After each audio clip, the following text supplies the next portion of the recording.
Hey Downtimers, welcome to the first edition of Break It Down, where I'm going to show you guys my latest scene and what my players just went through, and we're all going to break it down together.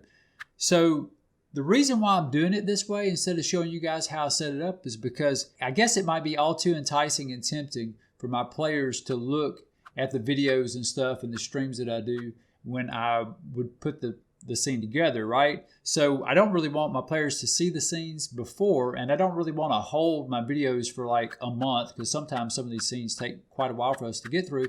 So I'd rather just wait till it's all done and then do like a break it down scene where I break everything down so you guys get to see the whole picture in the very beginning, and then I get to go through the main pieces and take it all off the table and talk about each piece and how it was made and so forth. I've had some questions about the Redbrand Hideout, which is what my players just finished this past Saturday. And as you can see on the main camera, I have the scene set up kind of upside down. Yeah, there we go. And I have that one set, looking from north to south. And then I have the secondary camera looking what you'd expect, except a little bit of a diagonal, a little bit of a slant there on the camera from south to north, which is typically what you'd see on the map. I'm having to stand in order to do this, so I haven't really figured out a better setup. I wanted to use the Lost Mine of Phandelver stream setup because, hey, this is all about Elmont, right? This is all about Lost Mine of Phandelver. Without further ado, let's go ahead and get into this. Now, you might notice, and I'm going to talk kind of fast because there's a lot going on in this scene, and I'm going to try to go through most of the pieces and kind of give a basic idea of how it was all put together. So one thing I want to bring up is the miniatures themselves. Quite a few miniatures in this scene.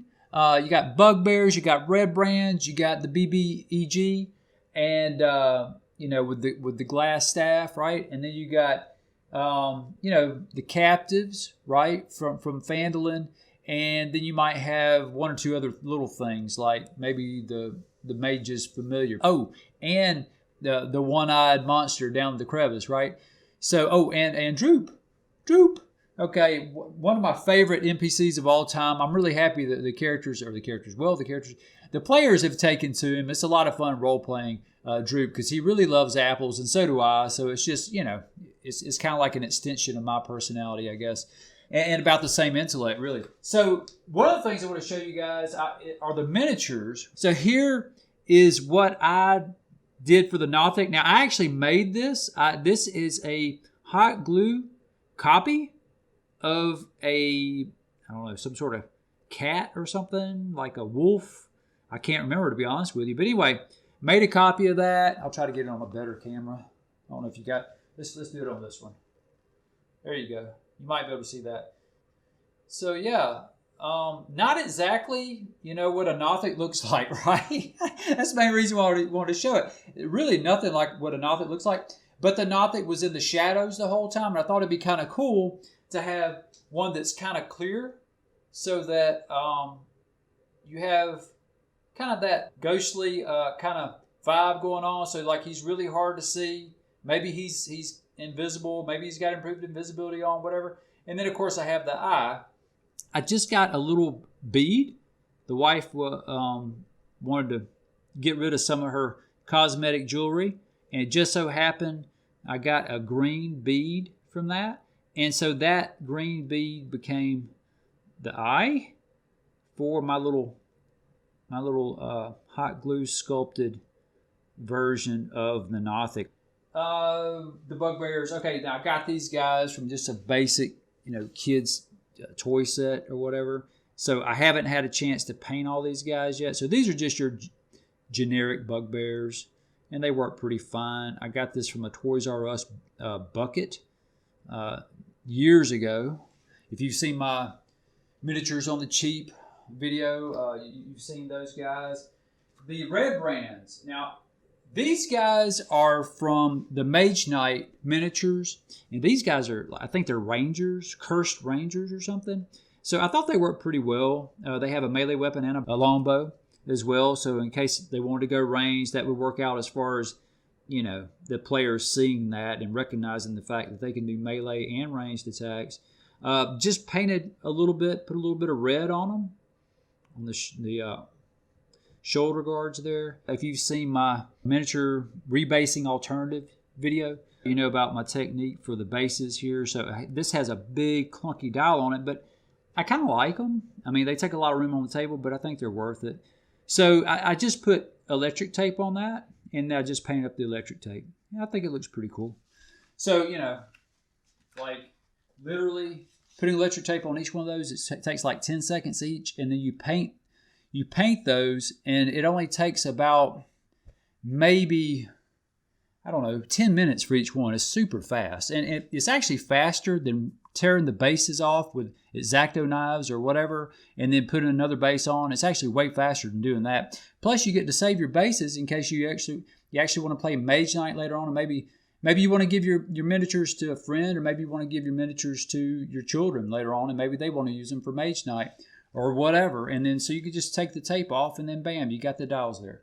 The main camera there, you can see basically the final fight of the Redbrand Hideout. Now, if you're a player and you haven't actually played Lost Mine yet, and you haven't been through the Redbrand Hideout, I would suggest you don't watch this, okay? Because there's lots of spoilers in this, and I don't want to take anybody's fun away from them in D&D, obviously. But if you're a DM and you're wanting to set up something for your players to go through that you think they might enjoy, that's a lot more hands-on than, say, Roll20 or something like that, then you might be interested in a setup like this. I really enjoy the miniatures in this. I really enjoy the variety, and it's a lot of fun where you could take like some Mage Knight miniatures or some Magic the Gathering game, board game miniatures, and you can modify those and you can make them work for whatever D&D adventure you're taking your players through at the time. The final battle was right there. I don't see if you can see. No, if you can see it, yeah, in that area. And one of the things that I've realized is when you're doing this, now we actually have 2 players who watch the stream on Twitch while I'm DMing and we're going through. And of course, Ian and his girlfriend are here, Ian and Sydney. And so they're in the theater with me, and I'm sitting over here, and Robert and Trent are watching the stream on Twitch, and we're all talking in Discord. So there's a lot going on, and it can be really easy for them to get confused in a large battle because, well, they have 4, 5, including Droop, 6 characters, right? I think it's 6. And then they had a mage show up. That was almost 7, I think. And then they might have 6 or 7 bad guys show up. So you're looking at maybe a total of about 12 or so. So about a dozen characters all in the mix in one particular area. So it's really hard for you to see that and decipher. Even I have the camera much closer when we're playing on Twitch. And anyway, so it can be confusing for the players who are watching this through Twitch, or if you're using conferencing software. So one thing that I've realized here lately is I think a really cool thing. You have these little bands, these little wristbands that the kids get. You can cut those up and make little markers for your miniatures, so it's a little bit easier on the eyes, and it's a little bit easier to spot good guys and bad guys in a combat scene. I had the marker pointed which way the Redbrand or the bad guy is pointed, which way he's targeting. So right off the bat, you not only can see, okay, he's a bad guy because he's got the pink marker. The good guys have blue markers. But I also know exactly which way he's firing, which way he's facing. So if I'm a rogue and I want to sneak attack, it's easy for me to see if I'm watching this on Twitch or whatever that, okay, that side he's facing that way. I know I can go up behind him, and I know I can get a sneak attack if I walk around behind the guy. So it's really easy to see where his back is, where his front is, and so forth. Okay, so that's just something I just worked on this past Sunday or Monday. So anyway, a little change for us and a little tip for you guys if you're doing this over conferencing software or something to make it a little bit easier for your players to see the miniatures. Here is the guy with the glass staff. This guy I made from, I just had like a little hors d'oeuvre skewer. Hello, I'll get it up in a minute. And so that's his blue crystal staff. He's actually a Magic the Gathering board game figure. That's actually where he comes from. All I did was glue the little hors d'oeuvre skewer in his kind of offhand there. And so it's kind of like a glass staff, right? Cool, huh? Okay, so I was kind of proud of that. Real easy to do, and bam, he's got the signature staff there. These are Mage Knight skeletons. I actually have another one that I just took off the board, but anyway, he's an archer. So these are Mage Knight skeletons. So they're pretty cool too.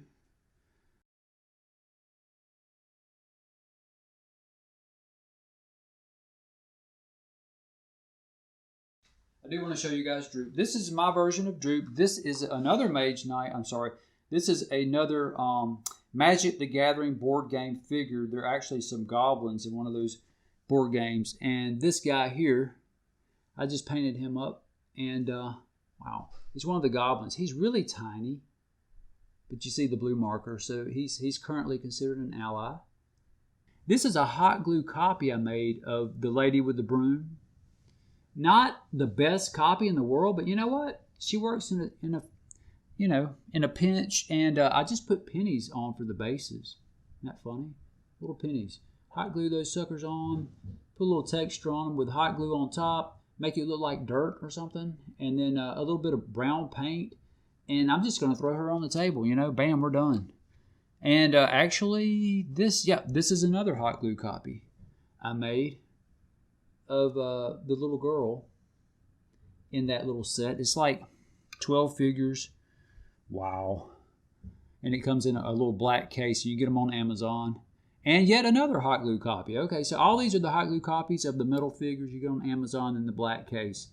I think it says Little Village Figures or something. God, I can't believe I forgot the name of them. Anyway, all hot glue copies. So basically the reason why I do the hot glue copies is because I have Phandelver set up on my... If you look at Downtime Dad Facebook page, you'll see I have the entire town of Phandelver set up on a ping pong table. And that's out in the shed studio. I'm actually in our theater tonight. So I run 2 tables all the time. So I keep the town set up in the shed studio, and I keep our smaller setups in here in the theater. I'm crazy.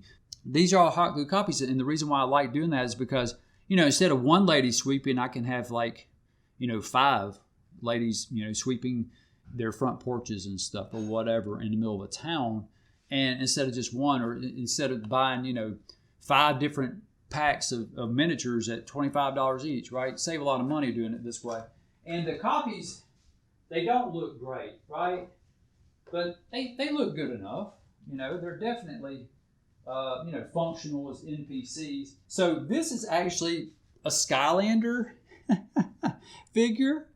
I actually use that as the fountain in the first room you walk in. The back of it actually has a little hole there. So the idea is the drain pipes are coming down, going in here and coming out the mouth and going into this little pool below. In the pool below, water was coming out of that, and it was going into the cistern, right? So I'm trying to hold that at an angle so you can maybe see the hot glue. I put hot glue on a piece of square blue XPS foam. That's all that is. It's that easy to make water like that. Now you got to have the light hit it at a slight angle. There we go. So you can see that it's shining, reflective light water. But I made this inside 15 minutes, maybe 30 minutes top for because I put the hot glue and the texture and stuff. A little more work than it had to be, but 30 minutes and bam, you have a cistern.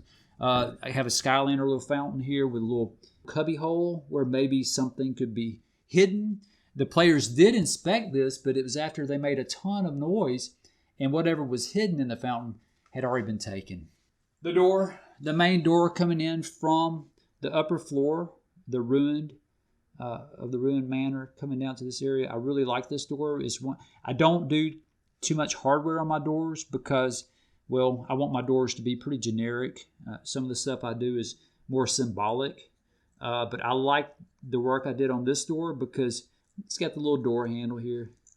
And anyway, this was from cosmetic jewelry that the wife didn't want anymore. And, a piece. This is from a wooden toy set that you can get on Amazon for $20 for toddlers. And I actually got this piece and a whole bunch of pieces at a yard sale for $5. Okay, so I painted it, used a drill to drill out, the area here, and then I made a door handle on the back, a little door handle on the front, and there you go. All these pieces were made from a 2x4, but this piece was made for more of the half giant. We have half giant figures, and then we have the regular figures. I have a ton of figures, but the half giant figures, some of those guys are like allies. So I actually made some doors that would fit them as well.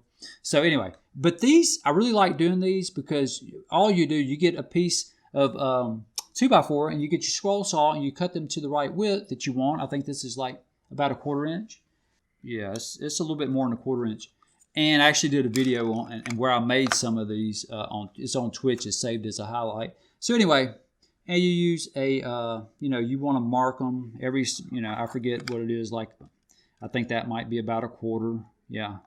Anyway, so you mark them all the way around like this one. You get your wood burner and you go all the way around and you mark the edges so it has a little wear and tear and a little bit of character. And then you might add, some more marks and stuff to show a little bit of wear and tear and so forth, like this one. And then you have a door, but it also can serve as a tabletop. You just put a little piece of wood under this, and it can serve as a tabletop for your miniatures as well, like in a tavern or so forth, something like that. So that's part of the reason why I don't use hardware in all my doors. And so these work great as interior doors. They also work great as tables. So, whoa, I forgot I actually had extras on those.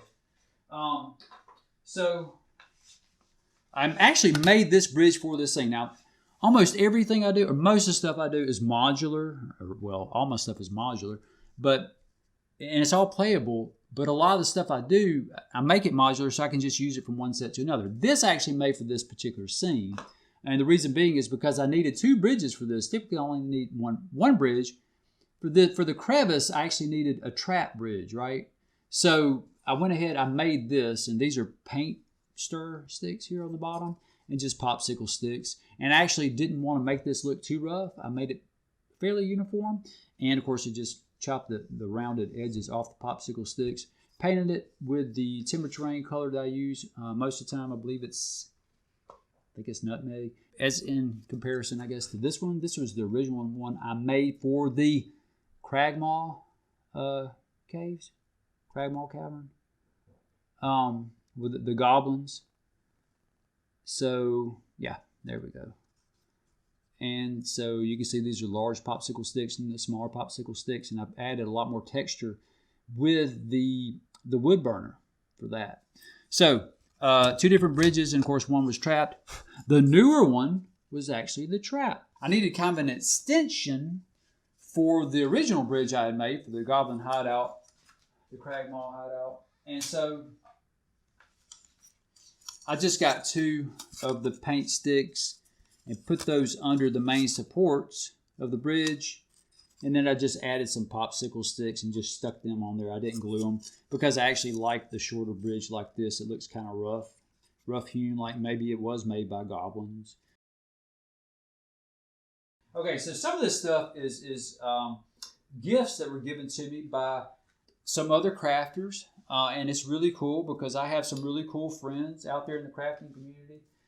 Some of these were made, I think, these were made by V from the Crafting Muse, and I had a Craft It Forward box one year. I did a YouTube video about that, and you'll see the stuff that I got, the really cool printed stuff that I got, and so forth. Anyway, some of this stuff is from another set, but some of it is crafted stuff that I got from the Craft It Forward box. I'm not going to take a lot of time to show all this because it really is a lot. There's a bookcase.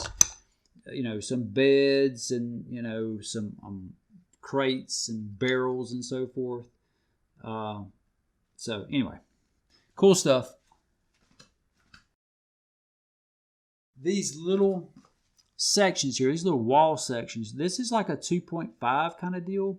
You'll notice I have all the walls laid out so that it's really easy to reach over these walls. It makes things so that you know exactly what's going on with the interior structure of the building, but you also can easily reach over these pieces, these wall pieces, and manipulate, your characters, move your miniatures around and so forth.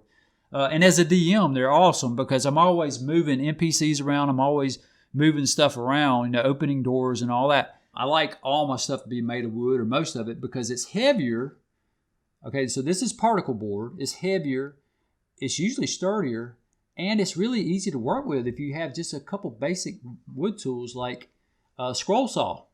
If a scroll saw, you can make these. So I cut this up, and I ended up with these 2.5 pieces. What's really cool about these 2.5 walls is they make the whole scene more playable because it's easy to reach over them and move your miniatures around and so forth.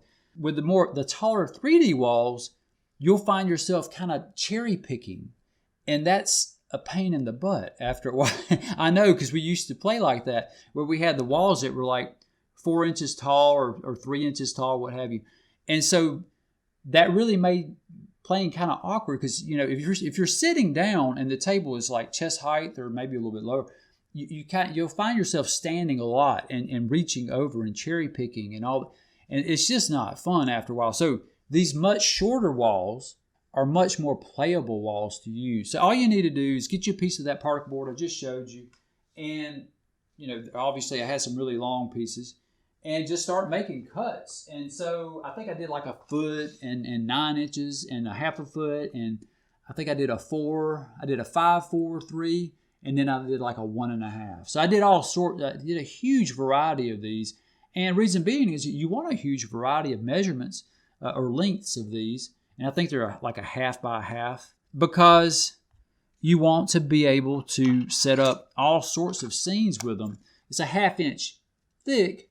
So I went with 1/2 inch increments across to get the same width. And then, of course, so that means the reason why I did that is it's just a lot easier to work with. And I can just throw these down whichever way and it won't matter. And then, of course, I hit it with gray primer. That's another reason why wood is awesome. With foam, XPS, and so forth, sometimes you have to worry about the foam melting or getting melted by spray paint. Spray paint is much faster than brushing on paint. So with pieces of wood like this, you don't have to worry about that. So you hit this with gray primer. Even if you mess up and get too close to it, it's going to be fine. It's not going to melt. And then I hit it with white for a highlight, and bam, it's ready for the table. Just that fast. I put some sealer on it too, but you don't even have to seal them. Sealed them up, ready for the table. Originally, these were made with little skulls at the bottom. So like if you're going to a native village or something, you might have these. This is a Q-tip, right? And just paint up the top and paint that brown. And then it's hot glued in the skull. Hot glue that on a washer, and bam, you have a little native torch. If you want to make it a little more civilized, you just slip over an egg carton, raised portion there, and bam, now we have a torch that works fine in a castle, for instance. So just made things a lot more efficient. I didn't have to make 15 more torches for my castle. Jenga blocks are awesome, especially if you have a sander and a scroll saw, because if you have like a whole carton or a whole game's worth, I guess, of Jenga blocks, you can make a ton of stuff. Now I'm just going to show you guys. You've seen the stairs. I made the stairs out of Jenga blocks. Same process I did for the 2.5 walls that I made out of the particle board. Just, hit it with gray primer and then hit it with white paint for a highlight. Okay, there we go. And that's the sarcophagi. That's a strange word, right? Okay, and then of course, now you can always use Jenga blocks for all sorts of stuff, but they work really well for making interior pieces such as cabinets and so forth. So this obviously could work well for a cabinet. So this is just half a Jenga block. So I can make 2 cabinets from 1 Jenga block. And of course I use my sander to get Jenga on the side. I get that sanded off. And then I paint it just a little brown. And you can just hit it with a wood burner right down the middle there. And then I have 2 little marks for the handles. And there you go. There's a cabinet. So that you could have that in a wizard's study, a library, an armory. You could have like various like daggers or, ranged weaponry and crossbows and bolts and so forth in a cabinet, right? and which was really funny because I had the cabinets in the armory, and they had stuff in them, but my players didn't choose to actually open the cabinets and look in them. I thought that was really interesting. So yeah, if you're a player, you might want to open a cabinet if you see a cabinet. They inspected the beds, but they didn't inspect the cabinets. These are made from Jenga Blocks as well. You can see I just painted them up so they look like little beds. Some of this stuff is more abstract. You have to kind of use your imagination. The columns here that are in the crevice area holding up the ceiling, these are actually from Toys R Us bucket. I put washers on the bottom of these, and they work really. I don't have to worry about making columns now. These were just part of like some sort of pirate pack at Toys R Us. But well, obviously before Toys R Us went out of business.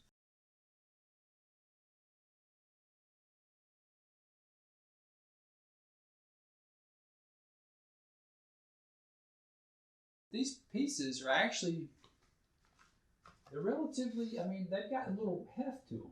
And of course, they're very sturdy. I've dropped these several times on the concrete floor, and they're fine. The paint didn't even chip off of them, which I do have them sealed. But yeah, I was pleasantly surprised.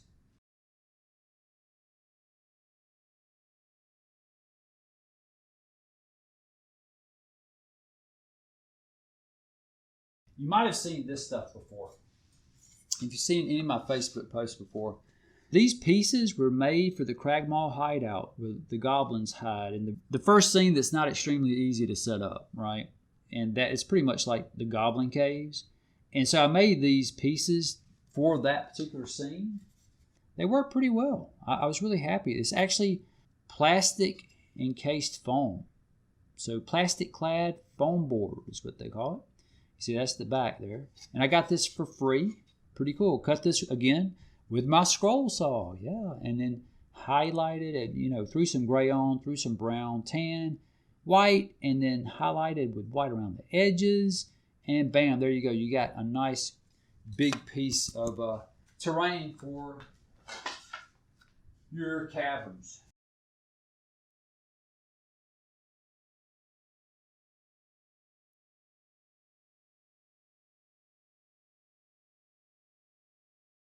Here's something else I made from a Jenga block.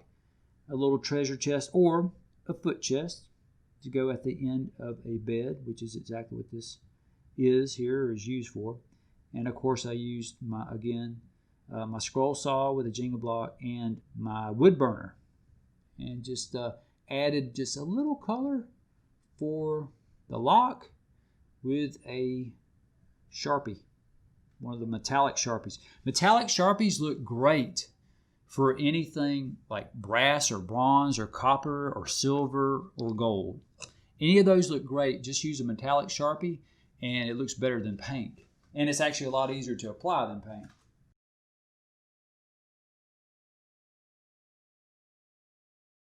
So some of this stuff is just straight out of the Lego kit. Okay. Box of Lego pieces.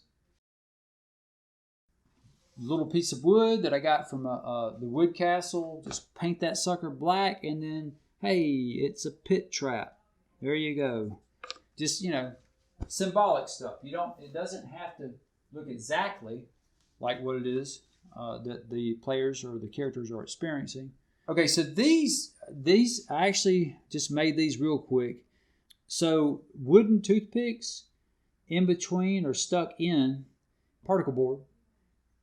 And so wooden sticks and particle board, and then of course I made a little lock for it as well. The lock itself is just a little piece of paper that I colored with metallic Sharpie, silver, and put a little mark in the middle for the keyhole, and I put that on just a little piece of foam and stuck it between the bars and glued it in. And there you go. You got two little jail doors there, jail cell doors. And they have a little weight to them because that's wood. Yes, it's not foam. So there's a little weight to that. If somebody accidentally bumps the table or something, foam might fall over because that's super light, even if you add some hot glue to it. With this being wood, somebody bumps the table, it doesn't move. It stays in place because it has a little weight to it. So, because people are always asking me, Why do you use wood so much? Well, because it's heavier, it's better, it stays on the table better. You don't have to worry about all the little silliness like, well, it might melt if I don't hold the spray paint just right and all this kind of stuff. This is a rather new invention, and I probably shouldn't show this yet. I probably will do a YouTube video about this. These are made out of business cards. That's right. I got a bunch of business cards for free, and in good old Downtime Dad fashion, I used those freebies to make something cool for my D&D setup. All right, so you might say, well, how did you make that out of business cards? Well, you'll have to wait and see the video because it is a little bit tricky. Yeah, it looks like one piece, right? So I used 4 business cards to make each of these. Okay, so obviously that would be like a stone floor in a castle or a dungeon. And then this is more like what I would use in a crevice, like in this scene, or maybe, I don't know, catacombs or cavern. They're double-sided. This is a cool little piece. Just, rubble. Rocks painted up on a piece of black bomb cardboard. The rocks give it all the weight it needs. You don't need to worry about a wooden base for that. So anyway, just, and I painted the rocks. So yeah, it just kind of, it looks a little bit, it's weird. Painted rocks look better for miniature terrain than just using rocks. Now for the grand reveal. This is something that I've used before, but this is the first time I've ever talked about this. So I'll show you the smaller pieces first, and then we'll go to the granddaddies. So these are pretty cool. Kind of proud of these. So you see the texture. That's actually foam on the back of, you figured it out, didn't you, when I did that? Yeah, so laminate flooring. The foam on the underside works great with one of those rollers. And I actually use the roller for all these, although I have been known to freehand some of this like a crazy person because it takes many, many hours to do that. These were not freehanded. These were done with rollers. And I have a really nice green stuff roller that I used for the bigger pieces there on the main camera. These were done with a cheap El Cheapo smaller roller that I got way before I wanted to drop $20 or $25 on a green world or green stuff roller. So anyway, these look pretty good though. And one thing that's cool about this stuff, it's well, there we go. It's interlocking. How you like that? They lock. Yeah, I just kind of was sitting around. I had some laminate flooring. Actually, a neighbor of mine was getting rid of some laminate flooring, and they said, have all you want, and it's in good shape, so why not? And I was thinking one day I might could utilize it somehow in my D&D scenery and my D&D setups. And sure enough, I figured out how to use a roller on the XPS side, on the foam side. And of course, I used the flip side if you want to in a pinch. It's kind of an abstract thing, but you could always use this for like a wooden floor, right? In a tavern and so forth, or an inn. That's how so this is an inn. This is a dungeon. There you go. So that's how I use them. And they interlock. So you can set them up all sorts of ways, especially if you have a miter saw like I do, and you cut them whichever widths and lengths that you want. Okay, so let's go ahead and look at the bigger pieces. Now, these interlock. So I'm waiting on them to pop apart, but these have been together for a really long time. So there we go. Have to bend it a little bit to make it break out. So on the secondary camera there, you can see it. So yeah, these are laminate floorboards. And I made these with the Green World roller. It's about, I think it's a foot long. I probably should have brought it in here. And I did. It's out in the shed studio where I do all this kind of work. The big work I do out there because it's just too big for my setup that I have in here. I did all 4 of these at the same time. You cut them to about the same length if you want them to be. They're pretty close to the same length. And with a miter saw. And then you roll them out with the Green World roller to get that cobblestone texture. And then, making sure you guys can see the cobblestone texture. And then you throw black wash down. I covered the entire thing with a thin black wash to get down in those, because the foam is very thin. That's the only bad part about this. The foam is extremely thin, so you have to press very hard with the green roller, with whatever roller you're using, and then you have to, you know, put a lot of black wash on it to make it pull out those small tiny cracks. And then of course you put a dark gray and then a lighter gray and then a lot of white highlight. You want to do a dry brush over the whole thing, and then you end up with this. Okay, so hopefully you guys can see the texture. Oh, there, that's better, I think.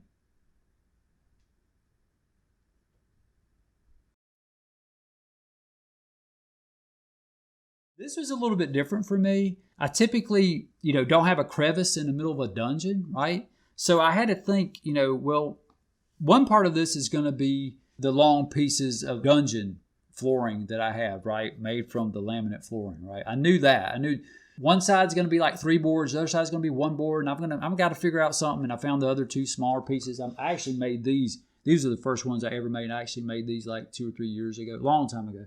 So those work fine for bridging that gap along the top, the northernmost stretch there. But then I was like, how am I going to make the crevice? So keep in mind, I want all this to be elevated too. Well, actually, it had to be elevated, right? Because you can't you can't go below the table. So whenever you have a crevice or something low like this, a pit trap, if you want to show the depth, you'll have to elevate everything else. So in order to show elevation, I found these white, and I use these all the time for elevation. No big surprise there. These are just regular white styrofoam pieces that you get when you buy like a printer or a computer or something, right? So just basic, yeah, nothing fancy about this stuff. White styrofoam pieces. You want to make sure they're really thick and sturdy though, because this is going to be supporting a lot of weight if you put laminate flooring boards on them and so forth. So anyway, these are really sturdy pieces of styrofoam that work great for showing elevation. That works fine, but I was like, well, how am I going to show a crevice, like something dark, real dark, black? And it's going to be a great place for the Norfolk to hide, right? And it's going to be a great place to, you know, it's kind of a creepy spot. There's the whole telekinesis thing going on with the Norfolk, and there's the dead body of the wood carver down in there that the Norfolk's been chewing on. So it needs to be black, right? It needs to be dark, it needs to be black, and it needs to be about 20 feet in D&D, because if a character falls, which the paladin did fall off the bridge, that was a trap set up by the Redbrands. So it needs to kind of look like that depth. So I got lucky, you know, these styrofoam pieces, that's roughly about 20 feet or so. That worked out. But then I needed some more. So I have these 2x4 pieces. Wow, that was bad. I have these 2x4 pieces. This is why I like wood. See, the wooden particle board trim. It didn't bust, even though I dropped a 2x4 piece on it. So 2x4, piece of 2x4. And these are scrap pieces of 2x4. And I just paint them, I black bombed them. And they work great for supports and all sorts of set. I've used these numerous times with my D&D setups to show height, and especially when I don't want to show, I mean, you don't want to show what's supporting your terrain, right? So it needs to be painted black. I wanted something to kind of show a slope on the edges of the crevice. So I found this old black piece of junk cloth. Honestly, I think my mom was throwing this away, or maybe it was my wife many years ago. And this is actually from my mom. It's like, it's a black, it's really funny. That's why I was leading up to this, you know, with all this suspense. It's a black lady's jacket or something, you know, a black lady's like cover up or something. And it's made out of this weird black, it's almost like a velvet, a black velvet material. So yeah, I used the inside of that, which is extremely dark, maybe dark gray, but it comes off as being kind of, it's more like I guess a dull black. So that actually worked really, really well as a backdrop to the crevice, the floor of the crevice. So I was really happy with that. And of course I had to support all that in kind of a V formation. And so I had to figure that out with my wooden blocks, my 2x4 blocks. And so once I figured that out, then I had the right slope, then I had to secure everything. And I held the cloth down with the weight of some of the 2x4 blocks and then the weight of some of the other cavern pieces, that plastic clad foam board. And so I figured it all out, and I was so happy with that. It totally worked out. So sometimes it's the most unorthodox stuff that you find around the house that works great in your terrain, like a lady's jacket. You know, that's how random is that? Okay, so anyway, I want to share that with you guys tonight. I thought that was kind of funny that I was able to use ladies' wardrobe and jewelry on the same terrain setup.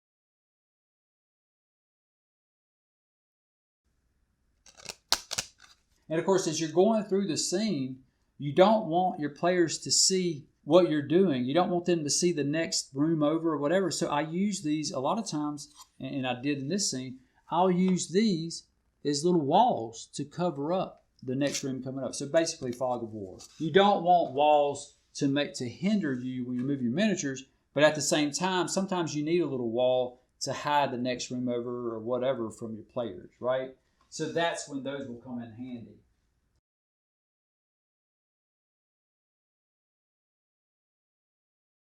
Got a few miniatures to take off the table. There you go, man. It's clean and clear.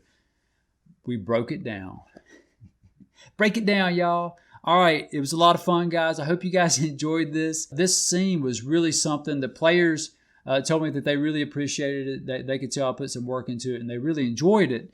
And there were some traps in this and some secret passages and all that kind of stuff. So it was a lot of fun to play through, not just build, but also play through with the players. Anyway, I hope you guys have enjoyed this. If you would, give me a sub, give me a like, and if you wouldn't mind, give a share. Thanks a lot, guys. As always, guys, thanks for watching.